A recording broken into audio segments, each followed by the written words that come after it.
손님 커트는 3만 원, 파마는 30만 원이에요. 예. 동네 미용실에서 현금을 포대로 쓸어 담던 한 여자가 있었습니다. 20년 넘게 쌓은 신뢰를 단 1년 만에 무너뜨린 건 다름 아닌 욕심이었습니다. 끝은 참혹했습니다. 단골을 돈줄로 본 대가는 3억 원의 빚이었습니다. 오늘 한 미용사의 부끄러운 고백을 들려드리겠습니다.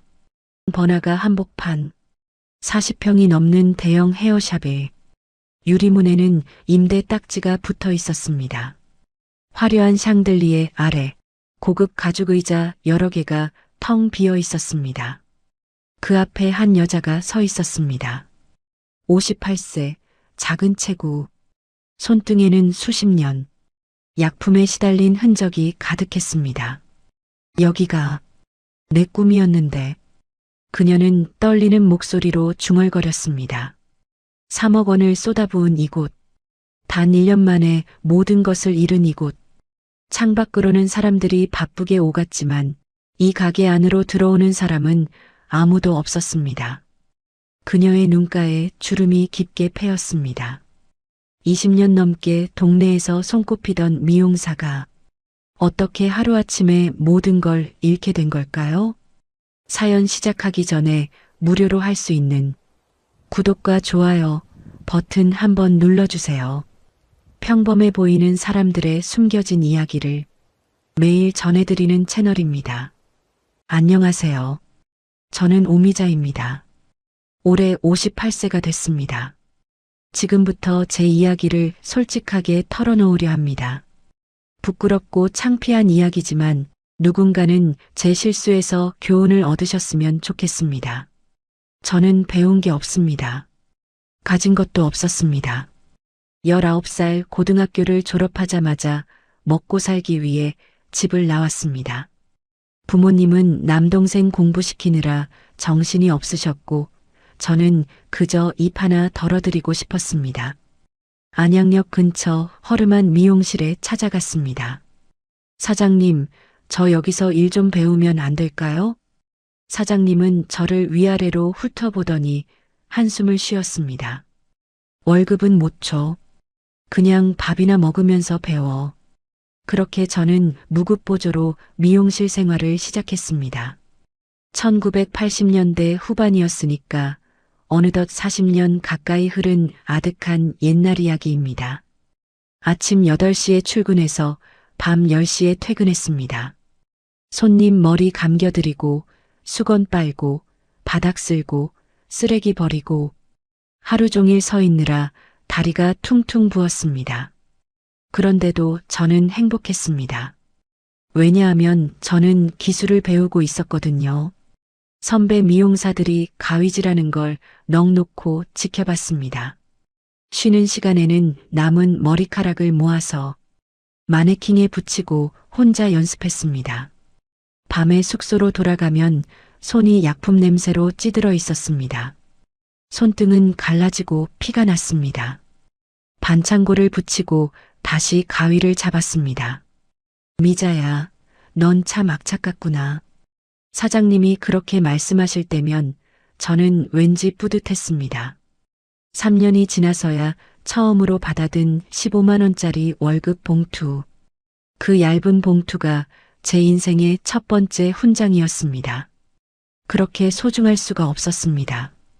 그때부터 저는 본격적으로 손님 머리를 만지기 시작했습니다.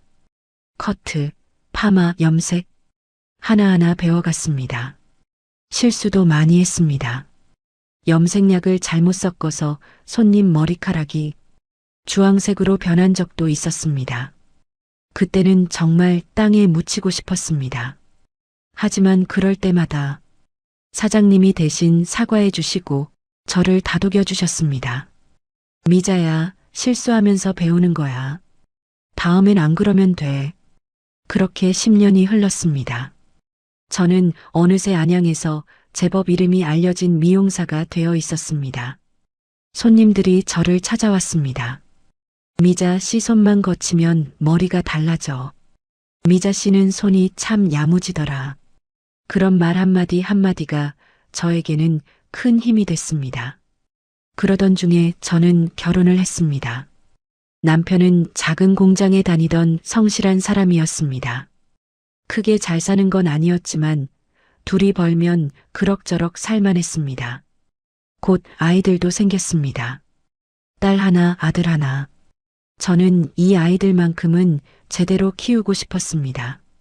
우리 애들은 배우지 못한 한없이 배워야 해. 그게 제 목표였습니다. 그렇게 저는 미용실 일을 하면서 아이들을 키웠습니다. 1990년대 말 밀레니엄을 앞둔 30살 때였습니다. 안양 뒷골목 10평짜리 작은 상가였습니다. 의자가 딱 2개 들어가는 공간이었죠. 오미자 미용실. 간판도 참 촌스러웠습니다. 하지만 저는 그 간판이 자랑스러웠습니다. 보증금 500만 원, 월세 30만 원. 그때는 그것도 큰 돈이었습니다. 남편과 제가 모은 돈을 털어서 겨우 차렸습니다. 남편이 걱정스러운 얼굴로 물었습니다. 여보, 장사 안 되면 어쩌지? 저는 자신 있게 대답했습니다. 걱정 마. 나 실력 하나는 있잖아.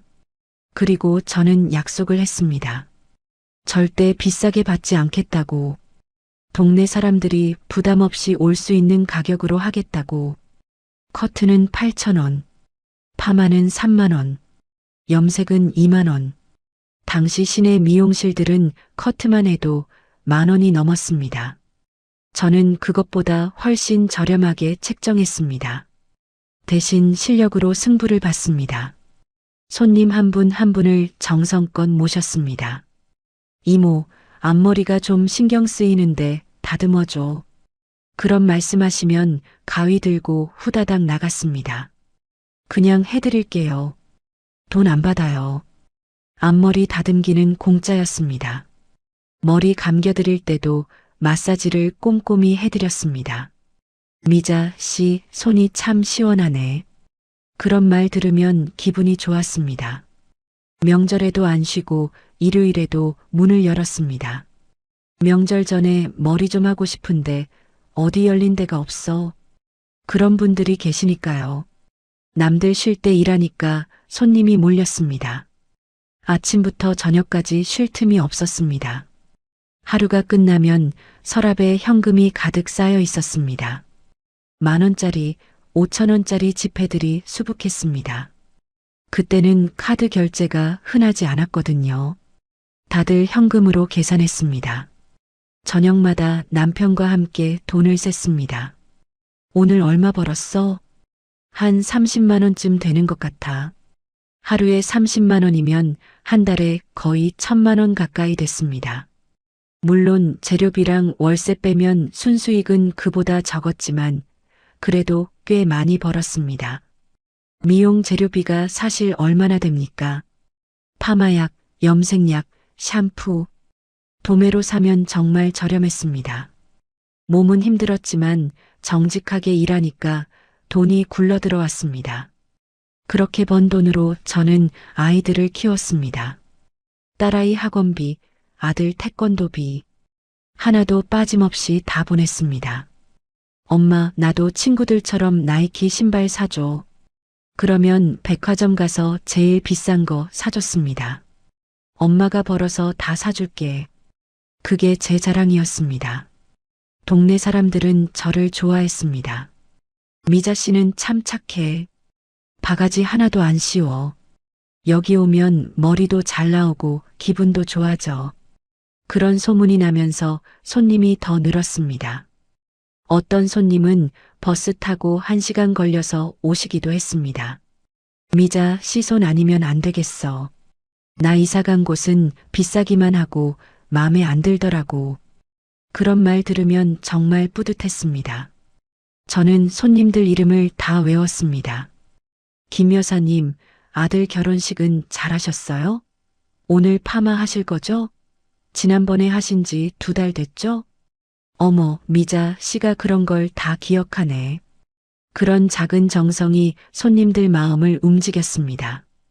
어느 날 단골 할머니 한 분이 떡을 들고 오셨습니다. 미자야, 우리 손자 돌잔치 떡이야. 너 아니었으면 우리 집안 경사 못 치렀어. 무슨 말씀인가 했더니 손자 돌잔치 전날 머리 해드렸던 게 마음에 드셔서 기억하셨나 봅니다. 일요일인데도 문 열어서 온 가족 머리를 다 해드렸었거든요. 그날 떡을 받고 정말 뭉클했습니다. 이게 진짜 장사구나. 돈만 버는 게 아니라 사람 마음을 얻는 거구나. 그때는 그걸 알았습니다. 10평짜리 작은 가게였지만 저는 행복했습니다. 손님들이 웃으며 들어오고 만족하며 나가는 모습을 보는 게 좋았습니다. 미자 씨, 다음 주에 또 올게. 미자 씨, 우리 딸도 데려올게. 그런 약속들이 쌓이면서 제 가게는 점점 더 번창했습니다. 5년쯤 지나니까 의자 2개로는 감당이 안 됐습니다. 옆 상가까지 터서 20평으로 확장했습니다. 의자를 4개로 늘리고 보조 1명도 고용했습니다. 그래도 가격은 그대로 유지했습니다. 커트 10,000원, 파마 40,000원. 미자 씨, 이 가격으로는 남는 게 없을 텐데. 손님들이 걱정해 주셨지만 저는 괜찮았습니다. 손님 많으면 됐죠. 실제로 저는 돈을 많이 벌었습니다. 하루에 50만 원, 60만 원씩 벌 때도 있었으니까요. 그 돈을 1푼, 2푼 모아 드디어 내 집 마련의 꿈을 이뤘습니다. 안양 평촌 신도시에 번듯한 30평대 아파트를 샀습니다. 저는 망설임 없이 그 집을 남편 이름으로 등기했습니다. 주변에선 미자 씨가 고생해서 벌었는데 왜 남편 이름을 해주냐며 한마디씩 했지만 저는 그렇게 하고 싶었습니다. 사실 제가 아침 8시부터 밤 10시까지 미용실에 매여 있는 동안 우리 아이들을 키운 건 파라리 남편이었거든요.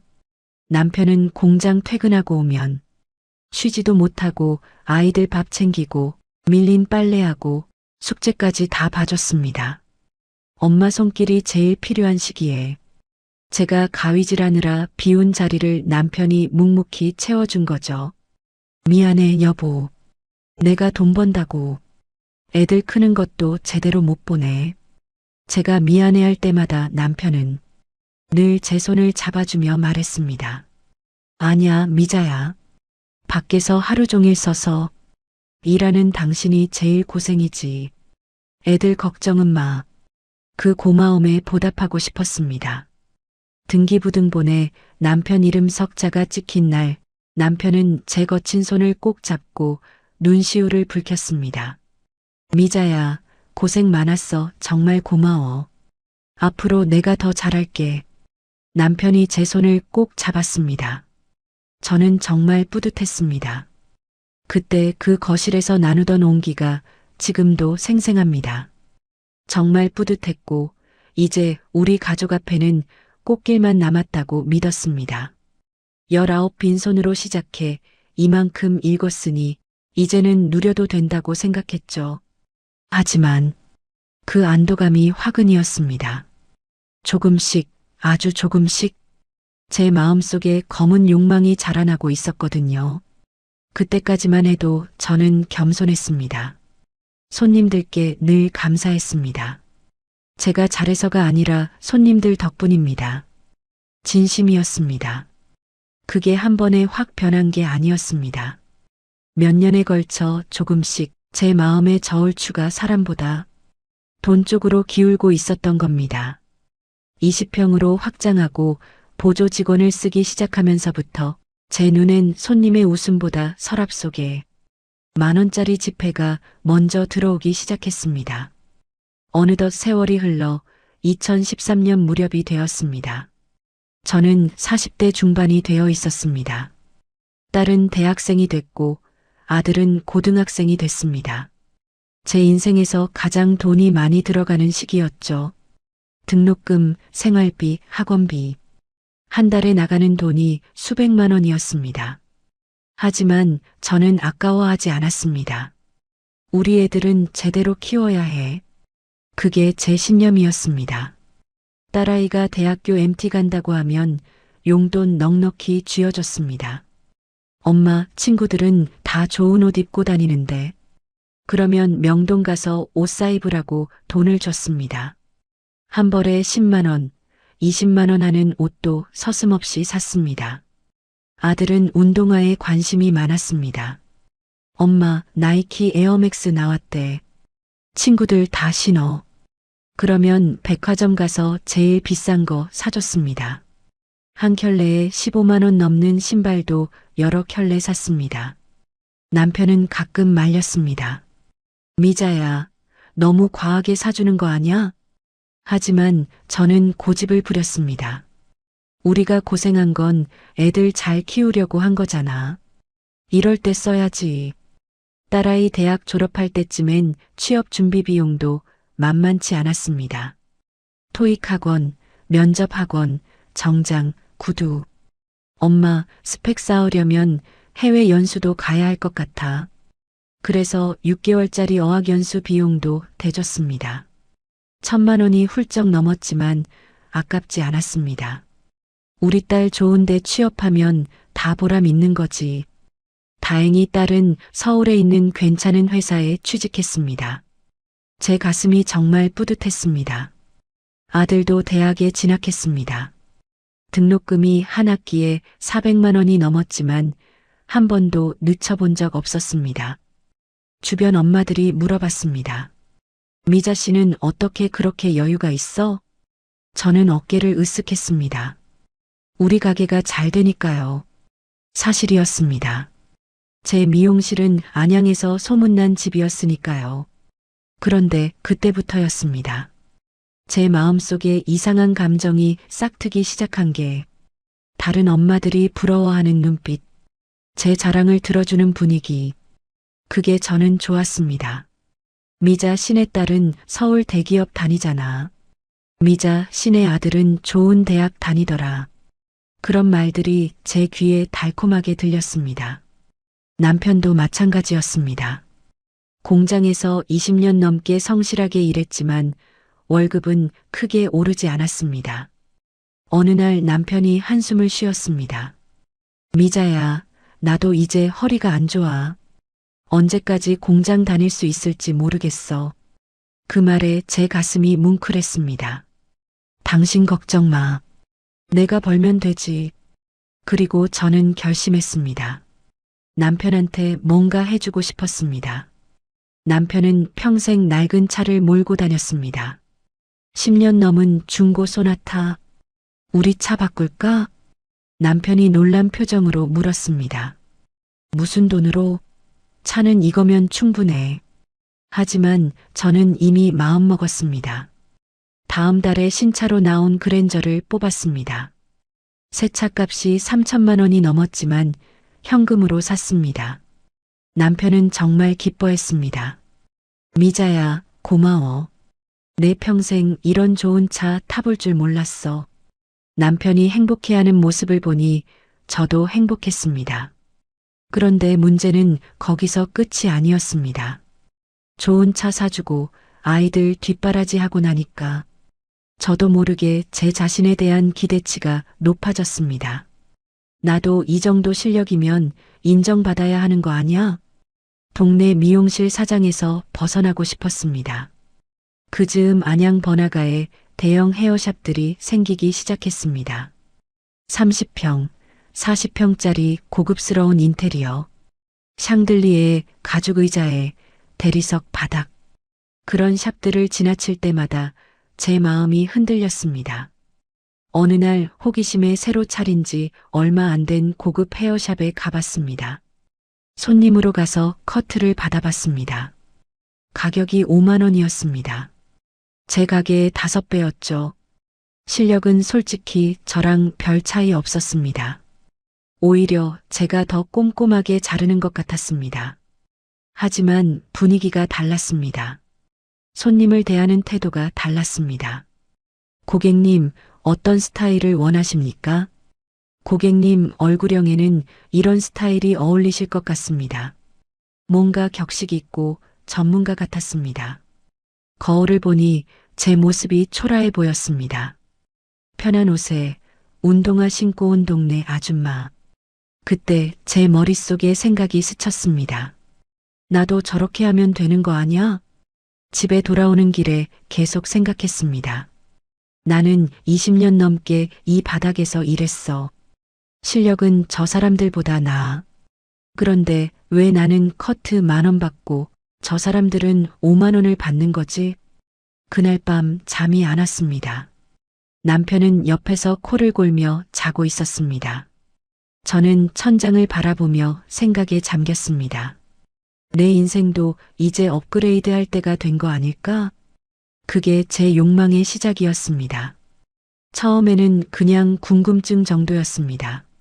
하지만 그 생각이 며칠, 몇 달에 걸쳐 제 머릿속을 맴돌면서 조금씩 제 기준이 무너지기 시작했습니다. 20년을 지켜온 정직한 가격이라는 원칙이 어느 순간부터는 내가 덜 받은 손해처럼 느껴지더군요.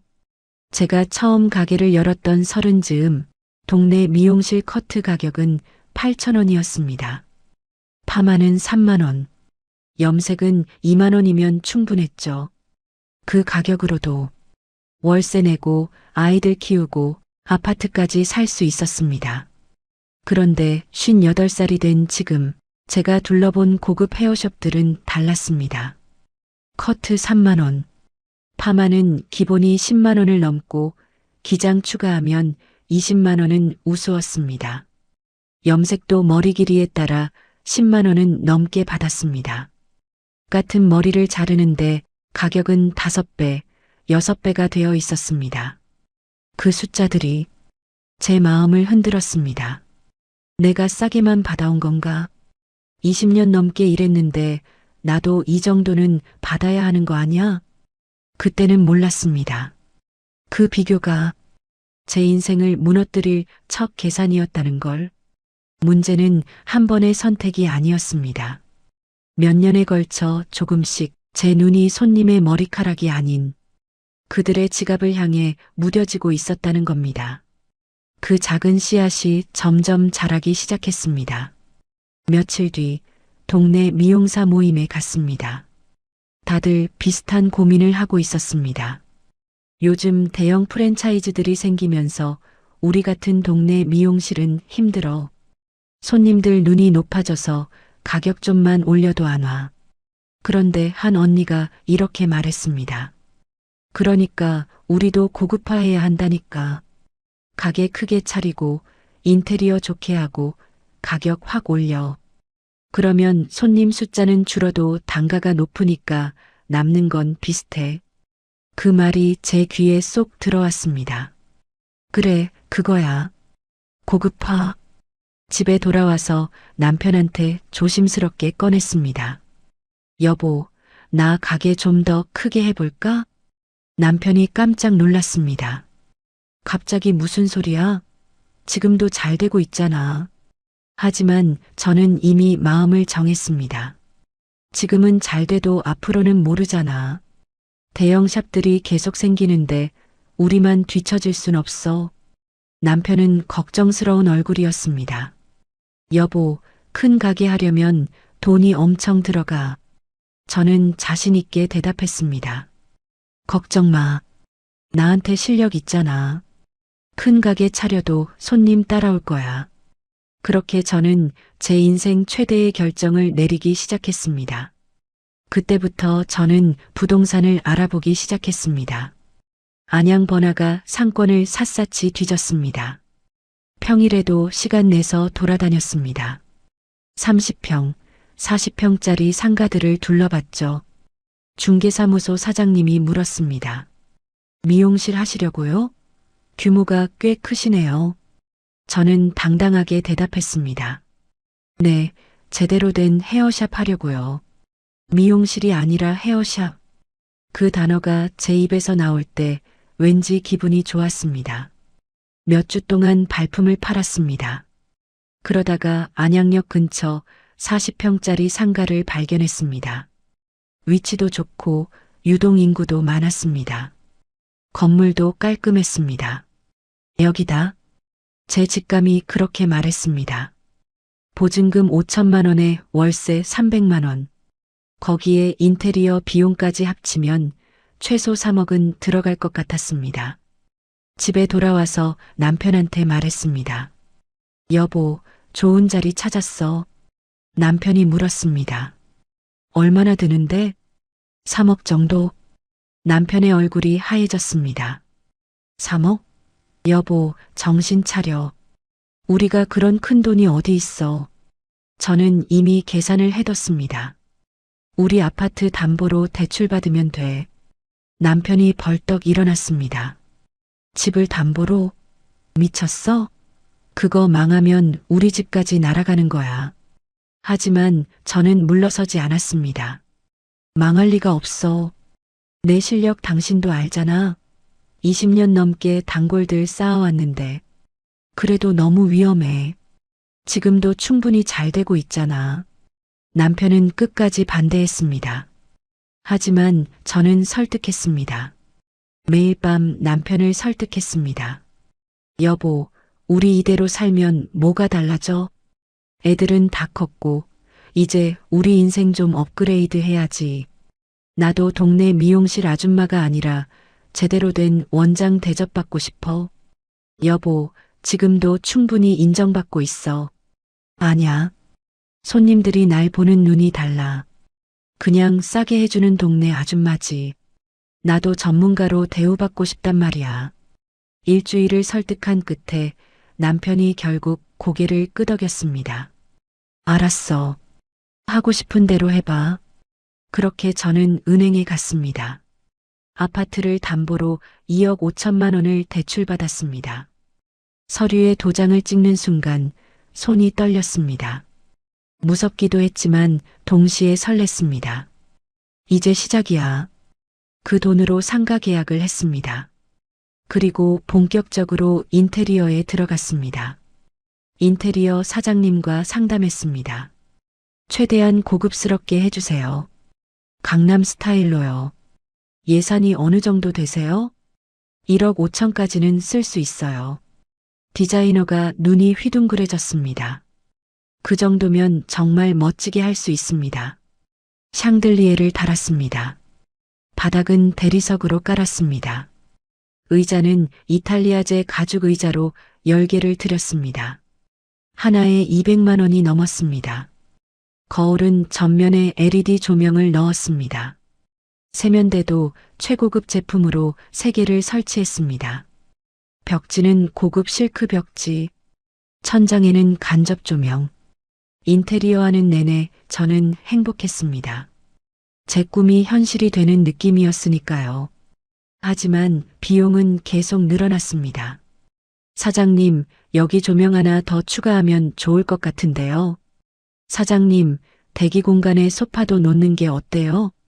그럴 때마다 저는 고개를 끄덕였습니다. 좋아요. 하세요. 돈이 물 쓰듯 나갔습니다. 1억 5천이라던 견적이 어느새 2억을 훌쩍 넘어가 버렸습니다. 남편이 걱정했습니다. 미자야, 돈이 너무 많이 들어가는 거 아니야? 하지만 저는 대수롭지 않게 말했습니다. 시작이 중요해. 제대로 해야 손님들이 와. 인테리어가 끝났습니다. 완성된 샵을 보는 순간 저는 감격했습니다. 정말 화려했습니다. 동네 미용실과는 차원이 달랐습니다. 간판도 영어로 크게 달았습니다. 미자의 영문 이니셜 MJ를 따서 지었습니다. 오픈 준비를 하면서 직원도 뽑았습니다. 경력 있는 미용사 2명, 샴푸 보조 2명, 월급만 해도 한 달에 800만 원이 나갔습니다. 그리고 가격표를 만들었습니다.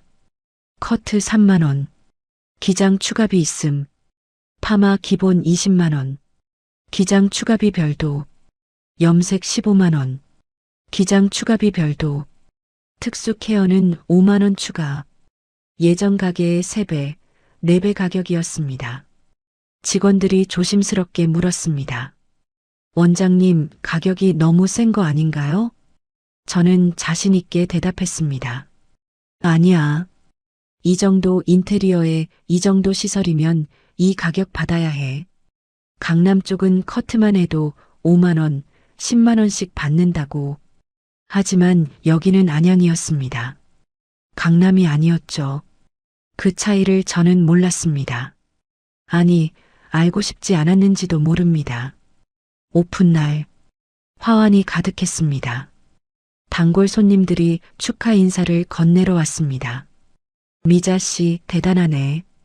이렇게 큰 가게 차렸어? 저는 뿌듯한 표정으로 답했습니다. 그동안 작은 데서만 일했잖아요. 이제 제대로 해보려고요. 손님들은 둘러보며 감탄했습니다. 와, 완전 강남 스타일인데? 여기 인테리어 돈 많이 들었겠다. 그 말들이 제 귀에는 칭찬으로 들렸습니다. 첫날은 손님이 꽤 왔습니다. 호기심에 온 단골들이었죠. 하지만 가격표를 보는 순간 분위기가 달라졌습니다. 커트가 3만 원이야? 파마가 20만 원? 전에는 4만 원이었는데 어떤 손님은 그냥 돌아가기도 했습니다. 미자 씨, 나 다음에 올게. 하지만 저는 대수롭지 않게 생각했습니다. 처음에는 다들 놀라지. 곧 적응할 거야. 그날 밤 남편이 물었습니다. 오늘 장사 어땠어? 괜찮았어. 처음인데 뭐. 사실은 별로 안 좋았습니다. 오픈 첫날인데도 매출이 80만 원밖에 안 나왔습니다. 월세 300만 원에 인건비 800만 원. 하루에 최소 50만 원은 벌어야 했는데. 하지만 저는 남편한테 말하지 않았습니다. 괜찮아. 입소문 나면 손님 몰려올 거야. 저는 그렇게 스스로를 속였습니다. 그때부터 제 악몽이 시작된 줄도 모르고 오픈하고 한 달이 지났습니다. 현실은 생각보다 훨씬 가혹했습니다. 하루 매출이 평균 60만 원 정도였습니다. 한 달이면 1,800만 원, 월세 300만 원, 인건비 800만 원, 재료비 200만 원, 고정비만 1,300만 원이었습니다. 순이익은 500만 원, 대출 이자가 한 달에 250만 원이었으니까 실제로 손에 쥐는 돈은 250만 원. 예전 작은 가게에서는 한 달에 700만 원, 800만 원씩 벌었는데 3억을 투자하고 나니 오히려 수익이 반 토막이 난 겁니다. 밤마다 잠이 안 왔습니다. 계산기를 두드리며 한숨만 나왔습니다. 이러다가 망하는 거 아니야? 하지만 남편한테는 말할 수 없었습니다. 괜히 말하면 내가 뭘 했어 소리 들을 것 같았습니다. 2개월째 되던 어느 날 전기세 고지서를 받았습니다. 150만 원. 눈이 휘둥그레졌습니다. 샹들리에의 LED 조명에 에어컨까지 전기를 엄청나게 먹는 구조였습니다. 관리비도 만만치 않았습니다. 한 달에 80만 원. 여기저기서 돈이 새나갔습니다. 손님은 계속 줄었습니다. 특히 예전 단골들이 안 왔습니다. 처음에는 호기심에 한두 번 왔다가 가격 보고 다시는 안 오는 겁니다. 어느 날 20년 단골이었던 박 여사님이 오셨습니다. 미자 씨, 커트 좀 해줘. 반가운 마음에 의자에 모셨습니다. 여사님, 오랜만이에요. 응, 그동안 바빠서. 커트를 마치고 계산할 때였습니다. 3만 원입니다. 박 여사님 얼굴이 굳었습니다. 전에는 10,000원이었잖아. 가격이 많이 올랐네? 저는 최대한 부드럽게 설명했습니다. 여사님 여기는 시설이 좋잖아요. 가격을 좀 올렸어요. 박 여사님은 말없이 돈을 내셨습니다. 그리고 나가시면서 한마디 하셨습니다. 미자 씨, 우리 20년 넘게 봤는데 가격이 너무 말도 안 된다. 그 말에 제 가슴이 철렁했습니다. 하지만 저는 애써 태어난 척했습니다. 여사님, 죄송한데 저도 직원들 인건비도 있고 그래서요. 이해 좀 해주세요. 박 여사님은 씁쓸한 표정으로 나가셨습니다. 그 뒷모습을 보며 마음이 불편했습니다. 하지만 곧 생각을 고쳐 먹었습니다. 어쩔 수 없잖아. 3억을 투자했는데. 그때부터 제 태도가 조금씩 변하기 시작했습니다. 또 다른 단골이 오셨습니다. 미자 씨, 파마 좀 하려고. 파마요? 기장 추가금이 있어서 20만 원입니다. 20만 원? 기장 추가금? 미자 씨, 농담이지? 죄송해요. 사용하는 파마약도 최고급으로 바꿨고, 요즘 물가가 많이 올랐잖아요. 사실 약값은 예전이랑 똑같았습니다. 그냥 포장만 고급스러운 거였죠. 손님이 난처한 표정을 지었습니다. 그래도 너무 비싼 거 아니야? 우리 사이에. 손님은 결국 파마를 안 하고 가셨습니다. 다음에 올게. 하지만 다시는 안 오셨습니다. 이런 일이 반복됐습니다. 어떤 손님은 앞머리 다듬으러 왔다가 5천 원 달라는 소리에 놀라서 가기도 했습니다. 미자 씨, 전에는 공짜로 해줬잖아. 죄송해요. 지금은 유료예요. 예전에는 단골들 앞머리 정도는 서비스로 해줬습니다. 그게 정이었고, 그래서 손님들이 더 자주 왔었죠. 하지만 지금은 달랐습니다. 5천 원이라도 더 받아야 했으니까요. 어느 날 단골 할머니가 오셨습니다. 10년 넘게 한 달에 한 번씩 파마하러 오시던 분이었습니다. 미자 씨, 파마 좀 해줘. 할머니, 저희가 금액을 좀 올라서. 아이고, 미자야. 머리 한 번에 그 큰 돈을 다 내라니. 내가 너무 눈치 없이 왔나 보다. 그 말에 순간 뭔가 찔렸습니다. 하지만 저는 입을 열었습니다. 죄송해요, 할머니. 저도 어쩔 수 없어요. 여기 월세가 예전 매장의 10배예요. 이 정도는 받아야 유지되거든요. 할머니는 한숨을 쉬셨습니다. 알았어. 그럼 다음에. 할머니의 굽은 등을 보는데 순간 가슴 한 구석이 칼로 베인 듯 아릿했습니다. 예전 같았으면 에이 할머니, 그냥 앉으세요. 제가 오늘만 서비스해 드릴게요라며 소매자락을 붙잡았을 텐데. 하지만 그 미안함은 찰나였습니다. 할머니가 나간 뒤 텅 빈 의자를 보며 제가 먼저 한 생각은 아, 오늘 파마한 건 놓쳤네 하는 계산이었으니까요. 제 머릿속엔 당장 내일이면 통장에서 빠져나갈 수백만 원의 대출 이자가 제 양심보다 훨씬 무거웠습니다. 사람이 아니라 돈을 먼저 보게 된 순간 저는 이미 제가 알던 오미자가 아니었습니다.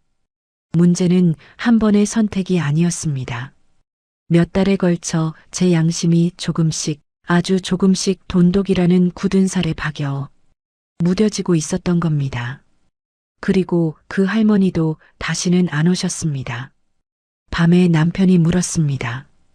요즘 김할머니 안 보이던데? 바빠서 그러시나 봐. 거짓말이었습니다.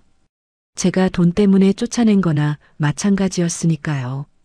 3개월이 지나자 단골 손님이 절반으로 줄었습니다. 대신 새 손님을 끌어야 했습니다. 남들은 다 광고를 한다길래 저는 큰 마음 먹고 손을 벌벌 떨며 한 달에 50만 원을 광고비로 썼습니다. 저한테는 그것마저 큰 돈인데 그 돈을 써도 제 가게는 인터넷 검색창 저 뒷페이지에 처박혀 있더군요. 젊은 애들이 하는 대형 프랜차이즈들은 한 달에 광고비로만 수백만 원씩 쓴다는 소리를 듣고는 맥이 탁 풀렸습니다. 체험단도 모집했습니다. 공짜로 해주고 후기를 올려달라고 했습니다. 하지만 효과는 미미했습니다. 후기를 보면 이런 내용들이었습니다. 인테리어는 좋은데 가격이 너무 비싸요. 실력은 좋지만 너무 비싸요. 비싸기만 하고 친절하지도 않아요. 돈만 밝히는 느낌. 그 마지막 문장이 제일 가슴 아팠습니다. 돈만 밝히는 느낌. 제가 그렇게 보였나 봅니다. 어느 순간부터 저는 손님을 손님으로 보지 않았습니다. 그냥 돈으로 봤습니다. 의자에 앉는 순간부터 계산했습니다.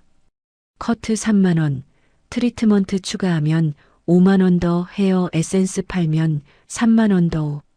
한 명당 최대한 많은 돈을 받아내려고 했습니다.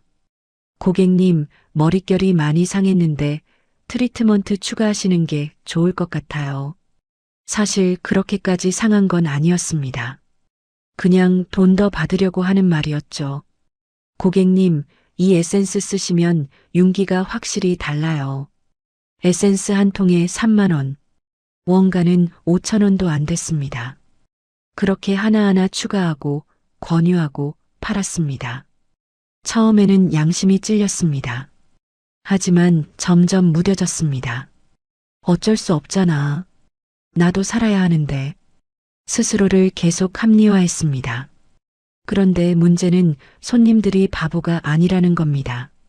요즘 사람들은 다 알아요. 인터넷으로 검색하면 다 나오니까. 어느 날은 이런 일도 있었습니다. 손님 한 분이 파마를 하셨습니다.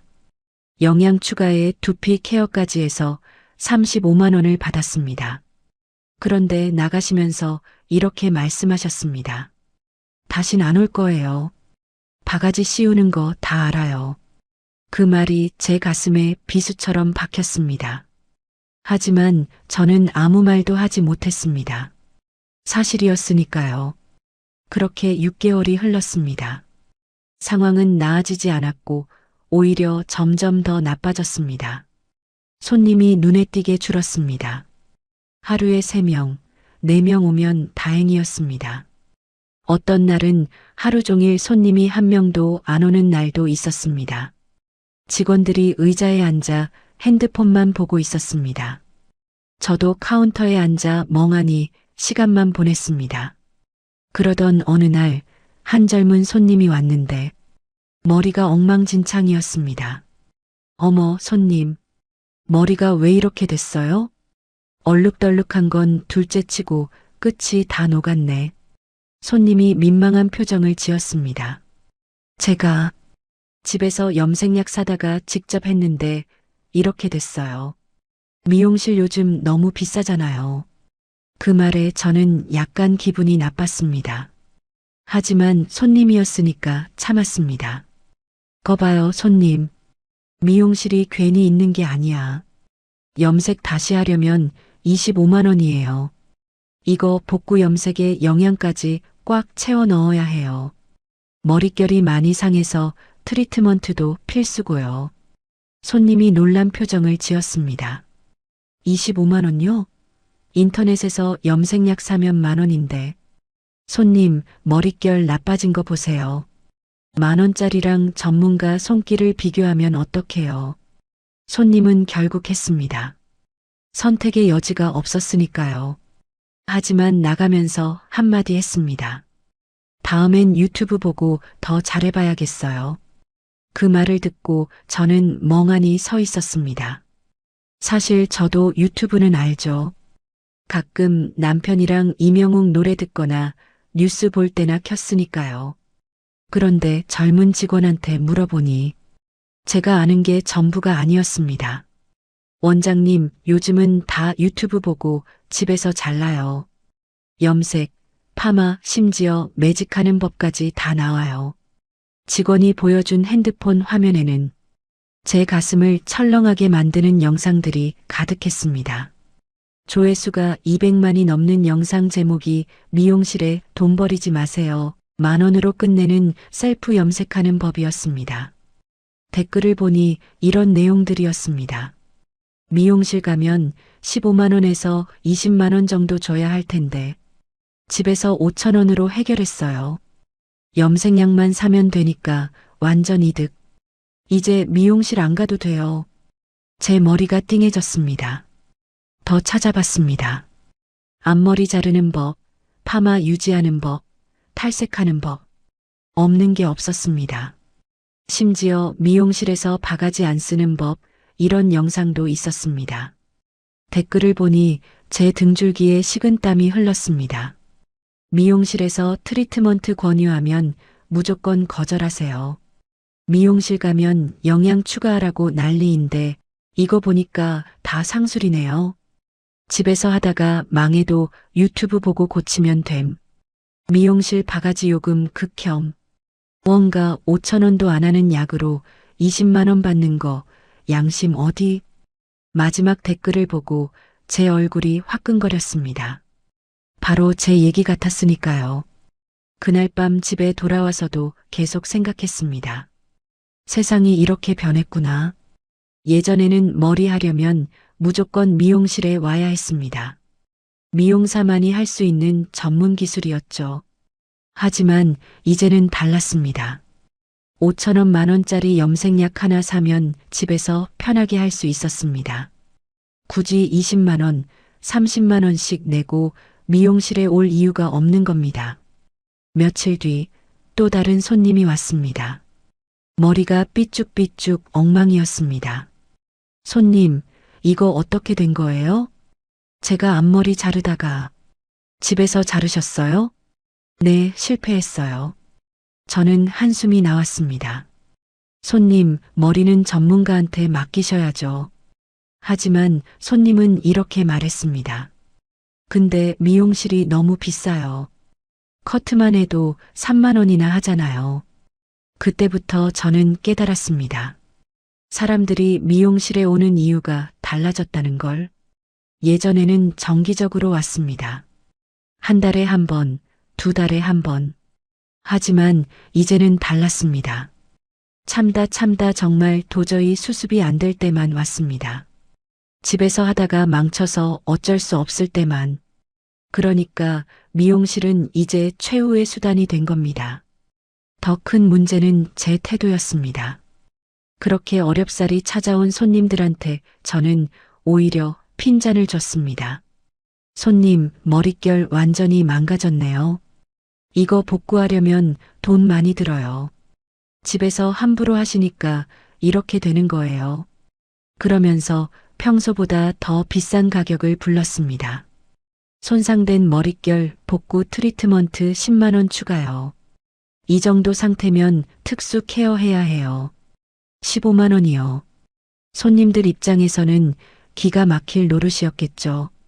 집에서 하다가 실패해서 어쩔 수 없이 왔는데 미용사한테 핀잔까지 듣고 바가지까지 쓰는 겁니다. 당연히 기분이 나쁠 수밖에 없었습니다. 아, 네. 알겠습니다. 손님들은 말없이 돈을 내고 나갔습니다. 하지만 돌아서는 얼굴에는 불만이 가득했습니다. 그리고 다시는 오지 않았습니다. 어느 날 예전 단골이었던 이 여사님을 길에서 마주쳤습니다. 어머, 여사님, 요즘 왜 안 오세요? 이 여사님은 어색하게 웃으셨습니다. 아, 미자 씨, 나 요즘 집 근처에 있는 미용실 가. 그 말에 할 말이 없었습니다. 그래도 가끔 한 번씩 와주세요. 응, 나중에 한번 갈게. 하지만 그 나중에는 오지 않았습니다. 손님이 없으니 매출은 더 떨어졌습니다. 한 달 매출이 1,000만 원 밑으로 떨어졌습니다.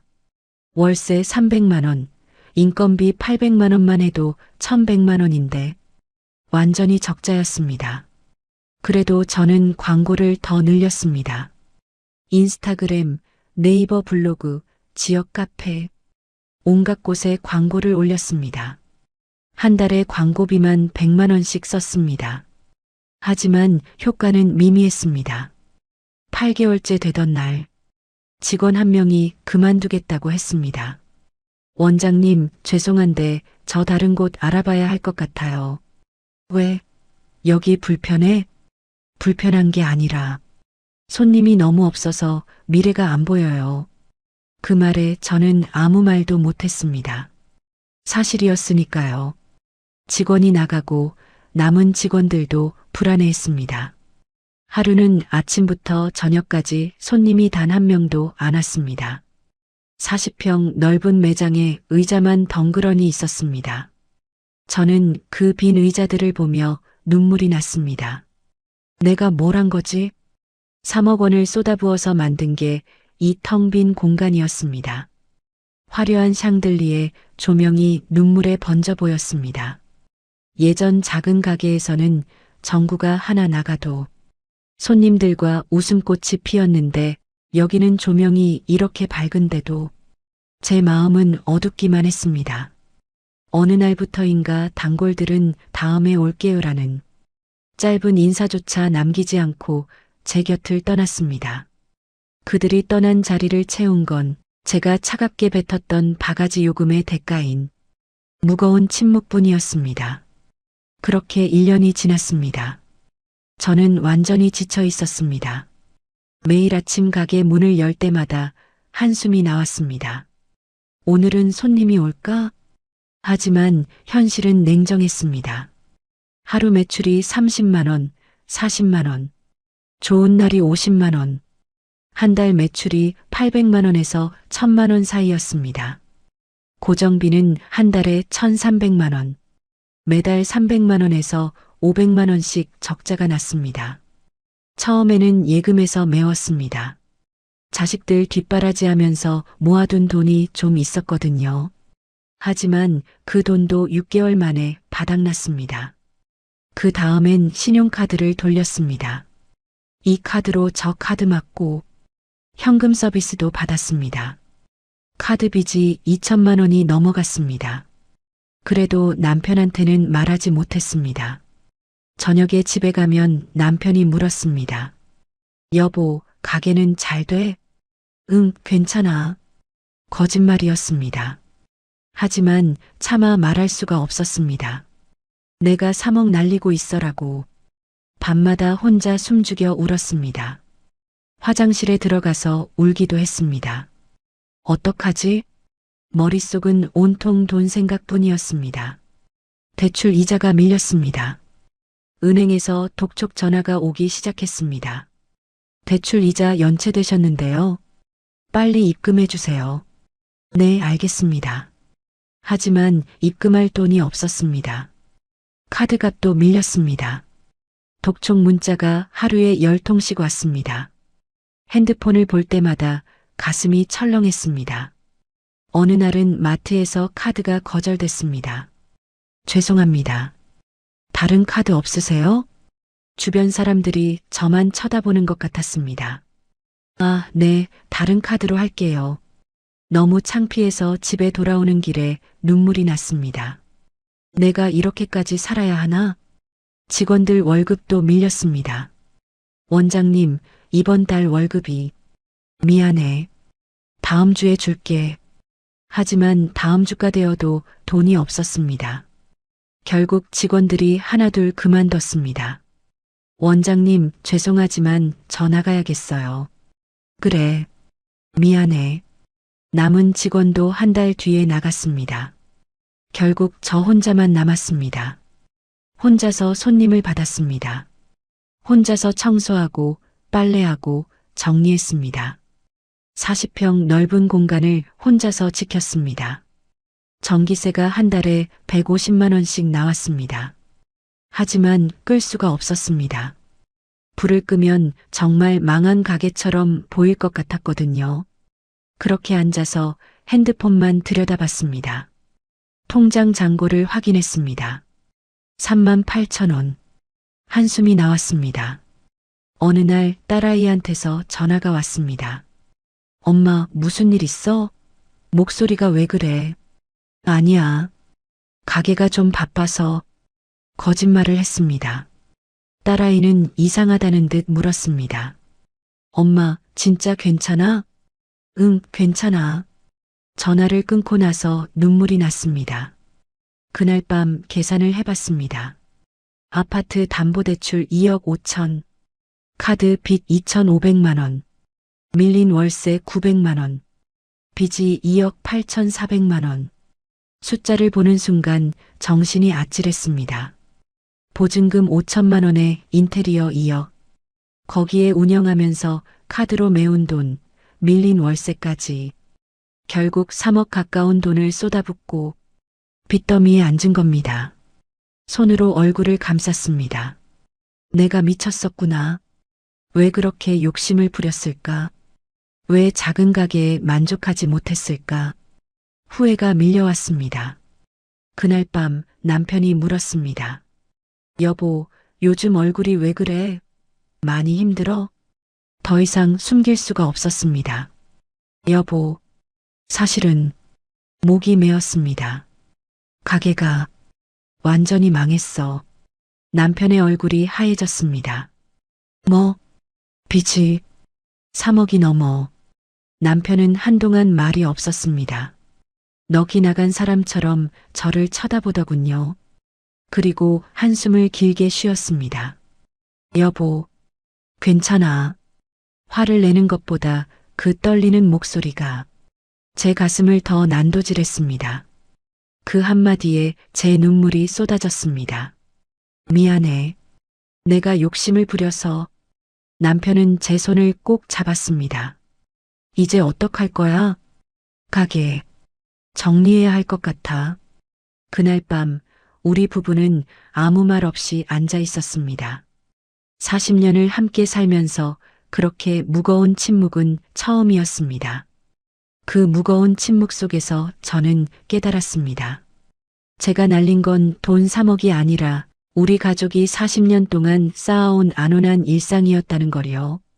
다음 날 저는 부동산에 연락했습니다. 가게 권리금 받고 내놓고 싶은데요. 권리금이요? 지금 경기가 안 좋아서 힘들 텐데요. 그래도 해봐야죠. 권리금을 5천만 원에 내놨습니다. 하지만 아무도 관심이 없었습니다. 3천만 원으로 내렸습니다. 그래도 안 팔렸습니다. 결국 1,000만 원에 겨우 넘겼습니다. 건물주한테 보증금을 돌려받았습니다. 5천만 원 중에 밀린 월세 900만 원을 빼고 4,100만 원이 통장에 들어왔습니다. 가게 정리하는 날 의자들을 중고로 팔았습니다. 200만 원 주고 산 가죽 의자 20만 원에 팔렸습니다. 샹들리에도 팔았습니다. 거울도 세면대도 다 팔았습니다. 그렇게 정리하고 나니 손에 쥐어진 돈이 500만 원. 보증금에 권리금에 집기판 돈까지 합쳐서 5,600만 원. 하지만 빚은 여전히 남아 있었습니다. 마지막 날 텅 빈 가게를 둘러봤습니다. 1년 전만 해도 제 꿈이었던 공간. 이제는 제 악몽이 된 공간. 열쇠를 건물주한테 돌려주고 나왔습니다. 밖으로 나오니 눈물이 났습니다. 평생 일군 모든 것을 잃었습니다. 58세의 빚더미에 앉았습니다. 가게를 정리하고 한 달 동안은 아무것도 할 수 없었습니다. 집에서 멍하니 지냈습니다. 남편은 출근하고 저는 혼자 집에 남았습니다. 창밖을 보며 하루 종일 앉아 있었습니다. 이제 어떻게 살지? 58세. 다시 시작하기엔 너무 늦은 나이 같았습니다. 손에 쥔 5,600만 원으로 우선 카드빚 2,500만 원을 갚았습니다. 3,100만 원이 남았지만 아파트 담보대출 2억 5천만 원은 여전히 남아 있었습니다. 매달 이자만 200만 원이 넘었습니다. 남편 월급 250만 원으로는 이자 갚고 나면 생활비도 빠듯했습니다. 그러던 어느 날 딸아이한테서 전화가 왔습니다. 엄마, 무슨 일 있어? 요즘 연락도 없고. 더 이상 숨길 수가 없었습니다. 사실은 엄마가 가게 망했어. 전화기 너머로 딸아이의 한숨소리가 들렸습니다. 엄마, 얼마나 힘들었어. 그 한마디에 눈물이 났습니다. 며칠 뒤 딸아이가 집으로 찾아왔습니다. 손에는 봉투를 들고 있었습니다. 엄마, 나도 이제 직장 다니잖아. 매달 조금씩 보내드릴게. 봉투 안에는 100만 원이 들어 있었습니다. 아들이 말했습니다. 엄마, 나도 알바해서 도와드릴게. 자식들의 마음이 고마웠습니다. 하지만 저는 고개를 저었습니다. 아니야. 너희 마음만 받을게. 엄마, 엄마가 벌어서 살 수 있어. 너희는 너희 앞길 준비해. 엄마, 괜찮아? 응. 엄마 힘으로 일어설 수 있어. 걱정 마. 아이들을 안심시켰지만 사실 막막했습니다. 그날 밤 남편과 진지하게 대화를 나눴습니다. 여보, 나 공장 그만둘까봐. 왜? 공장은 계속 다녀야지. 아니야. 내가 20년 다녔으니 퇴직금 좀 나와. 그걸로 당신 작은 가게 차려주고 싶어. 당신 퇴직금은 노후 자금인데. 노후고 뭐고 지금 우리가 살아야 노후가 있지. 그리고 집도 팔자. 집을? 남편은 단호했습니다. 응. 빚부터 갚고 우리 마음 편히 살자. 저도 생각해봤습니다. 이자에 쫓기며 사느니 차라리 집을 팔고 빚을 정리하는 게 나을 것 같았습니다. 남편은 공장을 그만뒀습니다. 20년을 성실하게 다녔으니 퇴직금이 꽤 나왔습니다. 그리고 아파트도 내놨습니다. 20년 전 3억에 샀던 아파트가 그새 8억이 넘었더군요. 다행히 빨리 팔렸습니다. 그 돈으로 미용실 차릴 때 받은 대출을 갚았습니다. 그리고 밀린 빚들을 다 정리했습니다. 안양 외곽에 작은 빌라 전세를 얻고 나니 남편 퇴직금까지 합쳐도 손에 쥔 돈이 그리 많지 않았습니다. 30평대 아파트에서 20평 빌라로 옮겨 앉으니 속이 쓰렸습니다.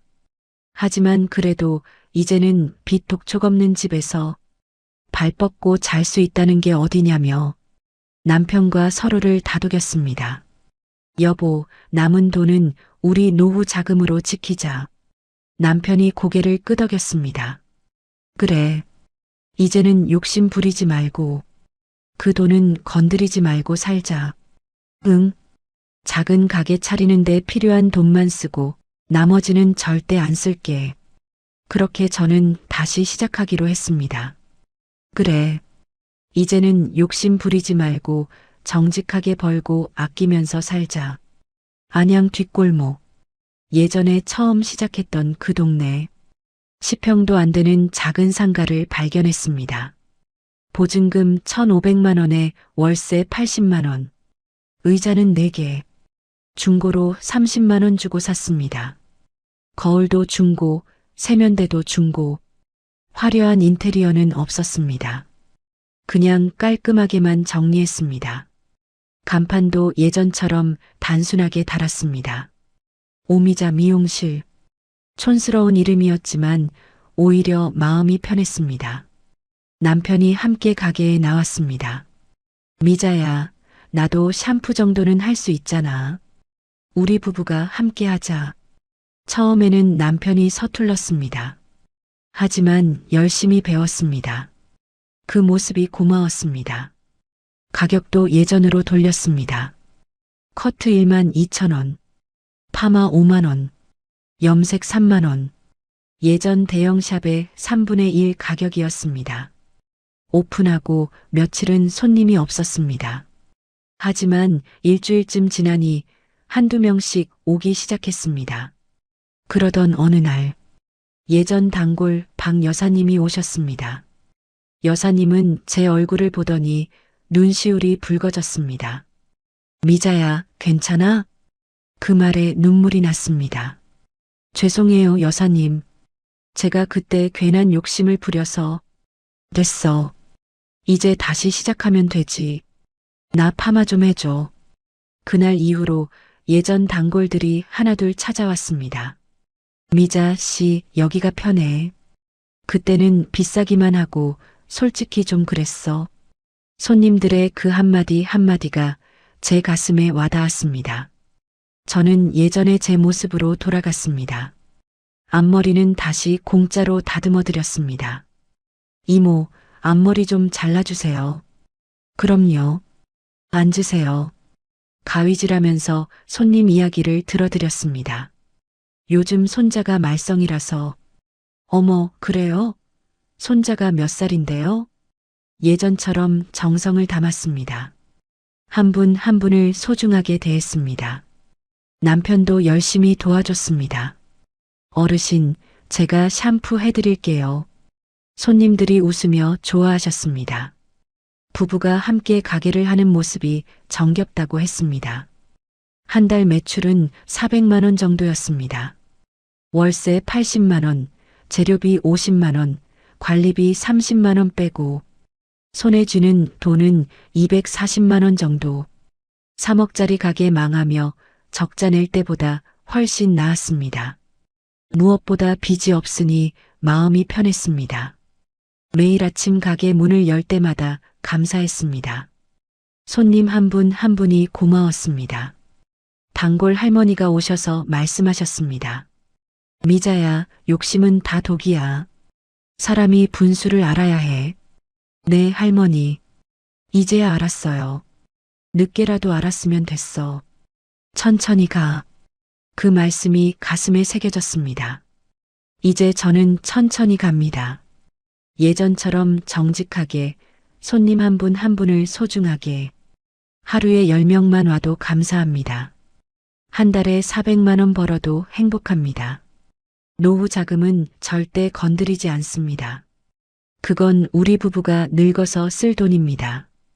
58세에 3억을 날리고서야 깨달았습니다. 진정한 성공은 화려한 샵이 아니라 손님 머리카락, 한 올에 깃든 정직한 진심이었습니다. 작은 것에 감사하고 지금 가진 것에 만족하는 것. 그게 진짜 행복입니다.